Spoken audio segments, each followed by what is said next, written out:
आज के इस वीडियो में हम बहुत ही आसान तरीके से मोस्ट ट्रेंडिंग स्ट्रेट सलवार की कटिंग और स्टिचिंग सीखने वाले हैं।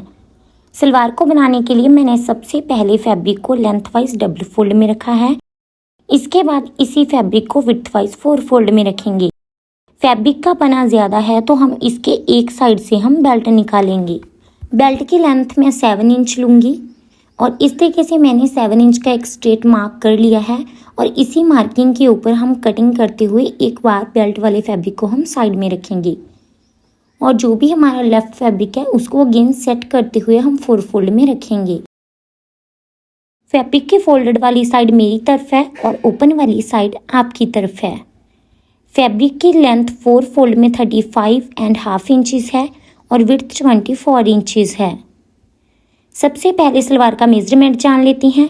मेरे मेजरमेंट में सलवार की टोटल लेंथ 36 इंच है और 36 इंच में से हम 4.5 इंच बेल्ट का निकालेंगे। आप चाहे तो बेल्ट 5 इंच जितना भी रख सकते हो। तो बेल्ट का 4.5 इंच माइनस करने के बाद हमारे पास बचा 31.5 इंच। जो हम नॉर्मली पटियाला सलवार बनाते हैं उसमें हम 1 इंच जितना मार्जिन एक्स्ट्रा लेते हैं, बट यहाँ पर हमारी स्ट्रेट सलवार है तो आपका बेल्ट का माइनस करके जितना भी आता है उससे आपको 1.5 इंच जितना ज़्यादा रखना है। तो मैं 31 में 1.5 इंच और ऐड करूँगी तो हमारा हो जाएगा 33 इंच। इस तरीके से हम मार्किंग करते हुए इस लाइन को स्ट्रेट ड्रॉ करेंगे। पोंचे के लिए मार्किंग करेंगे। पोंचा रेडी हम 7.5 इंच इतना रखेंगे और 1.5 इंच इतना मार्जिन लेंगे। जो हमने 1.5 इंच एक्स्ट्रा लिया था वो इसलिए लिया था क्योंकि हम फोल्डेड साइड से डाउन करने वाले हैं। इससे क्या होगा, हमारा सलवार आगे से स्ट्रेट भी बनेगा और पीछे से भी जो लेंथ होगी वो परफेक्ट आएगी, कम नहीं होगी। तो इस तरीके से हम इस डाउन मार्किंग को तिरछा मैच करेंगे। अब क्रॉचेरी के लिए मार्किंग करेंगे। तो क्रॉचेरी के लिए हम यूजली 10 इंच पर मार्क करते हैं। तो क्रॉचेरी 10 इंच पर मार्क करेंगे। अगर आपके पास फैब्रिक की विड्थ कम है, सलवार आपको थोड़ा सा ज़्यादा हेवी चाहिए, तो आप इसके फ्रंट में जॉइंट भी लगा सकते हो। तो 4.5 इंच बेल्ट का निकलेगा। 10 इंच पर क्रॉचेरी मार्क करने के बाद हमारा टोटल हो गया 14.5 इंच। अब हम क्या करेंगे, बॉटम वाली मार्किंग को और क्रॉचेरिया वाली मार्किंग को इस तरीके से मैच कर देंगे। मैच करने के बाद हम की गई मार्किंग के ऊपर फैब्रिक की कटिंग कर देंगे। तो सलवार की कटिंग हमारी एक बार डन हो गई है। सेंटर में नॉच लगाएंगे फोल्डेड वाली साइड से। अब हम इसका बेल्ट कट करेंगे। बेल्ट के लिए हमारे पास हिप का मेजरमेंट होना ज़रूरी है और फॉर्मूला सभी के लिए फिक्स रहेगा। हिप राउंड का हाफ प्लस 3 इंच मार्जिन।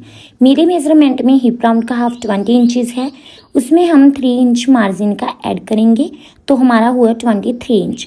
तो इस तरीके से हम 23 इंच पर मार्किंग करेंगे। मार्किंग के ऊपर हम कटिंग करते हुए बेल्ट वाले फैब्रिक को अलग कर देंगे। तो यहाँ पर हमारा बेल्ट कटिंग होकर तैयार है। अब हम सलवार की सिलाई स्टार्ट करेंगे। सबसे पहले हम सलवार के क्रॉचेरिया को स्टिच करेंगे।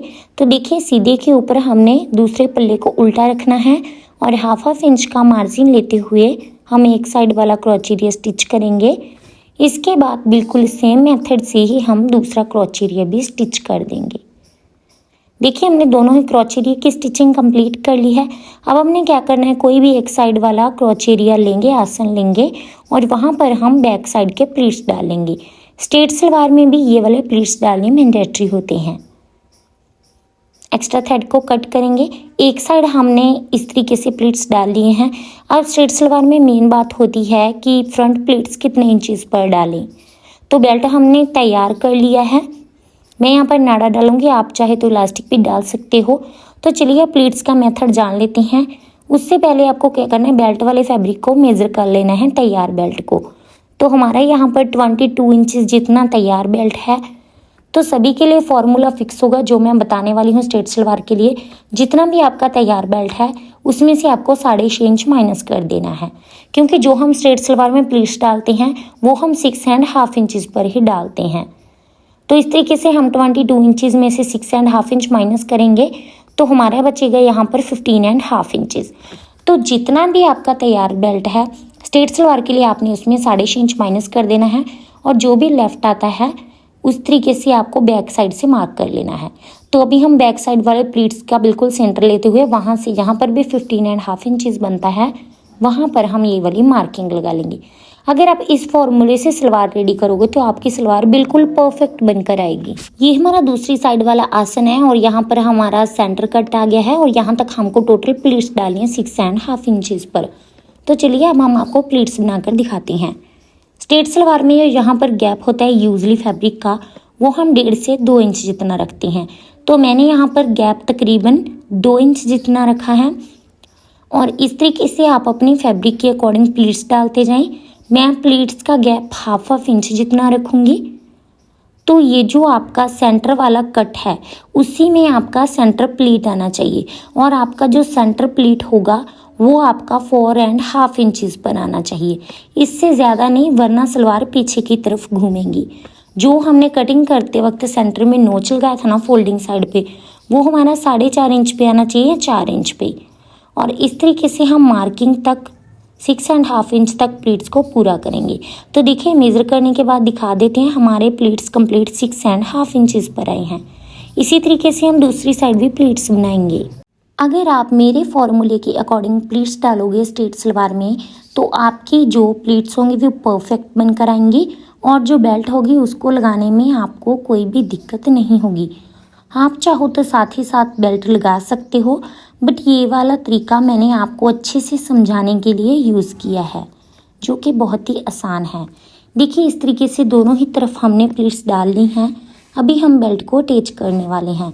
तो इस तरीके से सीधे फैब्रिक के ऊपर हम बेल्ट वाला फैब्रिक उल्टा रखेंगे और बिल्कुल सेंटर से हम ये वाला सिलाई लगाना स्टार्ट करेंगे। अगर आपने प्लीट्स सही तरीके से डाले हैं तो आपका जो बेल्ट होगा वो भी एकदम परफेक्टली अटैच होकर आएगा। तो देखिए जो हमारा बेल्ट का स्टिच है यहाँ पर वो मोस्टली कंप्लीट हो गया है। देखिए हमारा बेल्ट कितना परफेक्ट लग कर आया है। अभी हम क्या करेंगे, बेल्ट के ऊपर टॉप स्टिच लगा देंगे। इसके साथ ही हमारा बेल्ट स्टिच कंप्लीट हो जाएगा। पोंचा बनाने के लिए हमने मैचिंग फैब्रिक के ऊपर कैनवस पेपर को रख लिया है। आप चाहे तो यहाँ पर बुकरम भी पेस्ट कर सकते हो, बट मैं यहाँ पर कैनवस का यूज़ करूँगी। फैब्रिक के ऊपर हम कैनवस पेपर को इस तरीके से प्रेस की हेल्प से अच्छे से पेस्ट कर लेंगे। तो पेस्ट करने के बाद हमने इस तरीके से इसको अलग कर लिया है और जो हाफ इंच जितना फैब्रिक एक्स्ट्रा है उसको इस तरीके से इसके ऊपर फोल्ड करते जाएंगे और रफ स्टिच लगा देंगे। बिल्कुल सेम मेथड ही हमने दूसरे बॉटम के ऊपर भी करना है। अब हम सलवार की सीधी साइड रखेंगे और बॉटम को इस तरीके से रखेंगे। देखिए आपने हाफ इंच की एक स्ट्रेट मार्किंग ड्रॉ कर लेनी है ताकि जो आपकी सिलाई है वो आड़ी तिरछी ना जाए, बिल्कुल स्ट्रेट आपकी सिलाई लगे। ये सिलाई लगाने के बाद हम पोंचे को इस तरीके से टर्न करेंगे। देखिए जो फैब्रिक और कैनवस है वो भी पोंचे वाली तरफ ही होना चाहिए एक बार, और इसके ऊपर हम एक बार टॉप स्टिच लगा लेंगे। ये वाला स्टिच लगाना बहुत ही ज़्यादा कंपल्सरी है। इससे क्या होगा, जो पोंचा होगा वो आसानी से अंदर की तरफ फोल्ड हो जाएगा। तो पोंचे को हम इस तरीके से अगेन फोल्ड करेंगे, एक्स्ट्रा फैब्रिक को कट करेंगे और बिल्कुल ही किनार के ऊपर हमने पोंचे वाला पहला सिलाई लगाना है। किनार के ऊपर सिलाई लगाते जाएंगे। ये वाला सिलाई फिनिशिंग के साथ लगाना है। अब हम पोंचे को टर्न करेंगे और इसके बिल्कुल किनार के ऊपर हम दूसरा सिलाई लगाएंगे। आप चाहे तो इसमें स्क्रॉल या लाइंस भी डाल सकते हो, बट मैं इस पोंचे को सिंपली रखने वाली हूँ।